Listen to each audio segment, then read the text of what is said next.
Terima kasih masih bergabung di Prime Word CNBC Indonesia dan kami masih berdiskusi bersama dengan Head of Representative from United Nations, Ms. Valerie Julian. Ms. Valerie, moving on to the next questions. On the global economic projection for 2023, we see that the global condition next year can affect so many global economic growth, including Indonesia, starting from energy crisis, food prices, financial crisis, the high inflation, the upcoming recession. It will impact also the unfinished Russia and Ukraine war and so many geopolitical tensions as well. From the UN perspective, how deep is it the global economic clouds will be in 2023? You know, I would say in general it's very difficult to give exact figures, mostly because we could have done a projection, let's say at the end of 2021, looking at how COVID was evolving and then the war in Ukraine started. Now we have the war in Ukraine, but we don't know what will happen in 2023. I really hope that there won't be a major disaster, but they can happen because, and when I mention disasters is for a reason, is that the climate crisis that we discussed earlier on also results in numerous disasters. And those disasters weigh enormously on the economy of countries. Every time you have a natural disaster, it represents a loss of GDP for the different nations. So we have to factor this in. But what is obvious is that with all the elements that you mentioned, the prices that are increasing, the inflation that is on average now about 5.5% in Indonesia, and in some countries it's 10, 12%. So it's enormous.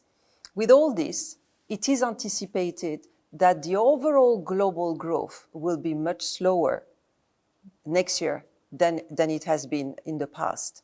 Already, it was through a low during the years of COVID.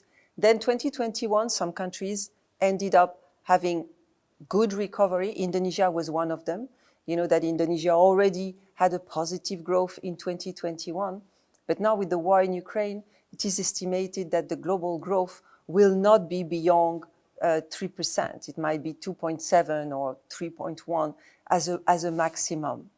So these are elements that are important because it means that everything will be slower and at all levels. But you were mentioning some difficulties and clouds. I don't remember exactly what you said, but it is, in fact, in those difficult times that nations need to really work together. You see, COVID tested not only the governance of countries, but it also tested the governance of the world that normally should be based on an issue of solidarity. If we want the world to function properly, we need to show solidarity between countries because not all countries have all what it takes to get out. And you cannot be a rich country sitting next to a poor country and not doing anything. This notion of global solidarity was exactly the topic that the Secretary General launched at the very beginning of the COVID crisis, saying it's a global crisis, we need to show, it's a shared responsibility, we need to show global solidarity. So yes, indeed, all the indicators point at the fact that next year it will be much less growth than anticipated. But also what we might see, it's a certain attitude that we have seen already appearing in some places of protectionism, where a country decide that because they do have something, then in order to protect themselves, they will close the market, they will stop to export or else. We are saying as UN that protectionism should not be applied because it goes against this very logic of solidarity. And I think that what those crises have demonstrated is that multilateralism, that is to say, let us work all together with a view of addressing together the problem, just as we do now with the crisis in Ukraine. It is a very essential way and the only possible way to respond to the crisis.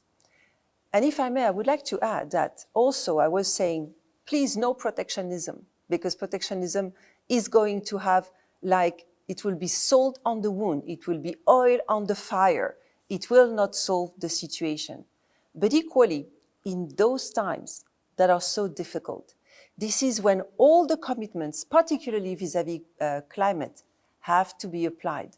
So one would say, oh no, when it's complicated, maybe it's better that we continue to do as usual. Absolutely not.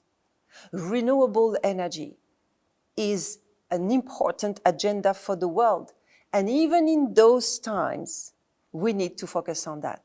This being said, some countries, because of the inflation, because of the high cost of food, have already accumulated an enormous debt.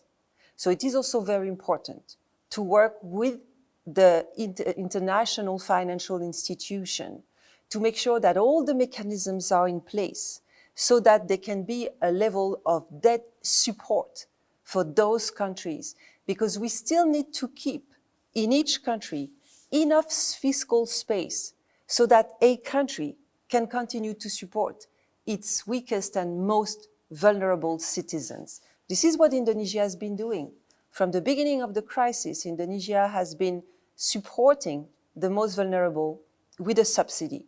And it is important. This is the very concept of solidarity that I was referring to.